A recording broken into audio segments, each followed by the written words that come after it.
আমার নাম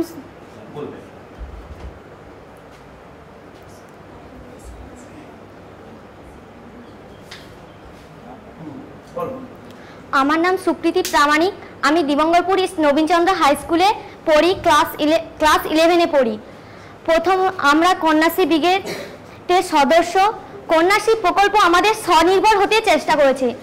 এর জন্য আমরা অন্যায়ের বিরুদ্ধে প্রতিবাদ করতে পারি এবং যেখানে অন্যায় দেখি যে বাল্যবিবাহ হচ্ছে সেখানে আমরা সবাই মানে স্কুল ব্রিগেডের যতজন সদস্য সবাই মিলে উপস্থিত হই, তাদের পরিবার, তাদের যারা বিয়ে দিচ্ছে তাদের পরিবারকে বোঝাই।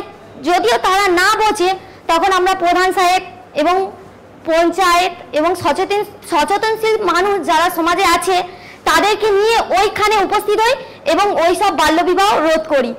আমরা শুধু একটা বিবাহ রোধ করিনি, আমরা অনেকগুলো বিবাহ রোধ করেছি, বাল্যবিবাহ।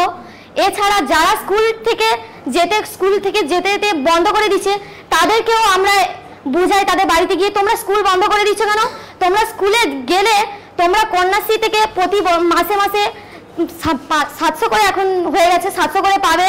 এছাড়া শিক্ষাশ্রী বছরে 700 এবং শিক্ষাশ্রীও বছরে দিচ্ছে।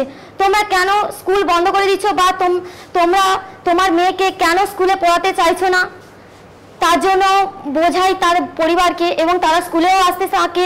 আরও বলি যে 25 বছর হলে এখন তাদেরকেও 18 বছর হলে তাদেরকেও 35,000 টাকা দেওয়া হচ্ছে। এখন 35,000 টাকা দিয়েছে।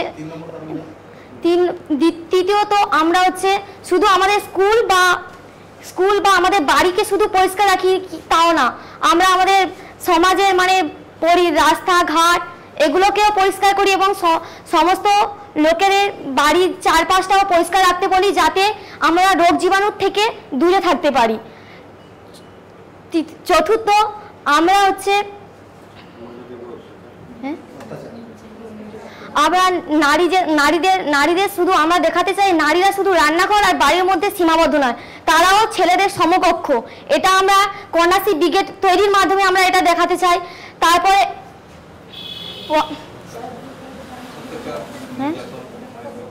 যারা নারী পাচার বা শিশু পাচার যারা করছে তাদের বিরুদ্ধেও আমরা প্রতিবাদ করতে চাই। ষষ্ঠত যারা মেয়েদের দেখলে রাস্তাঘাটে টিটকারি মারে তাদের বিরুদ্ধে আমরা তীব্র প্রতিবাদ করতে চাই, যাতে মেয়েরা সমাজে বাইরে গেলে তাদের বিরুদ্ধে যে মানে টিটকারি তাদের বেরিয়েছে সে বিষয়ে অনেক নিন্দা, তাকে নিয়ে সেই নিন্দা এগুলো যেন আমরা বন্ধ করতে পারি।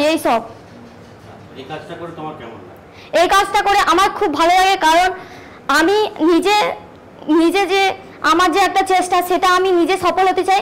আমার চেষ্টা থেকে আরও আমি যদি এগুলো আমাদের সমাজকে সচেতন করতে পারি তাহলে আমার মতো আরও অনেকে তারা তাদের ইচ্ছেকে পূরণ করতে পারবে, সমাজে প্রতিষ্ঠিত হতে পারবে।